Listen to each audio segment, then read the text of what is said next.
បាទជំរាបសួរហើយក៏សួស្តីទៅកាន់អ្នកទាំងអស់គ្នាផងដែរហើយថ្ងៃនេះក៏ឃើញថាមានកម្មវិធីចាក់នៅក្នុងប៉ះដើម្បីយកជាបទពិសោធន៍យកជាដើម្បីចង់ស្រង់សម្លេងថាអ្នកណាល្អជាងមិនល្អអីចឹងណាគឺនៅបរិវេណពោះសាលាស្រុកបាណន់បន្តិចយើងផ្លូវចូលមកលូរីនៅទល់មុខនឹងខ្ញុំស្រឡាញ់ស្រុកបាណន់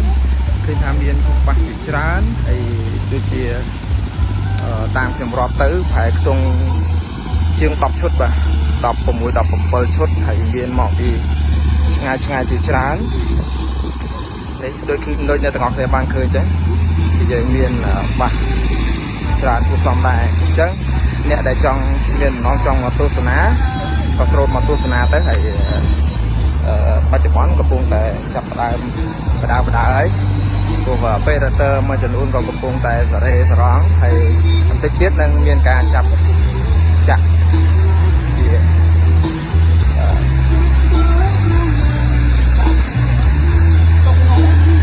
ចឹងអ្នកដែលមានបំណងមកចង់មកទស្សនាចង់មកស្ដាប់ចង់មកមើលថាខាងណាក្រុមខាងណាកុំតន្ត្រីក៏ខាងណាដែលមានសលេងពិរោះអីក៏ស្រូតមកហើយយើងចាប់តាមបដាហើយ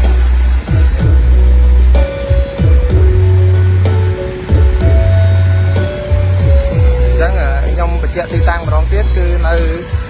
នឹងហួសសាលាស្រុកបាណន់យើងចូលតាមផ្លូវសាលាស្រុកបាណន់មកហើយយើងជិះមកផ្លូវមកកាន់លូរីមកណាព្រោះតែសាលាស្រុកបន្តិចមកនៅខាងស្ដាំដៃយើងនឹងឃើញមានធុងបាសទៅរៀបជួរជាច្រើនកំពុងតែរៀបនៅទីហ្នឹងអាចមកចូលមកទស្សនាបានបាទអរគុណ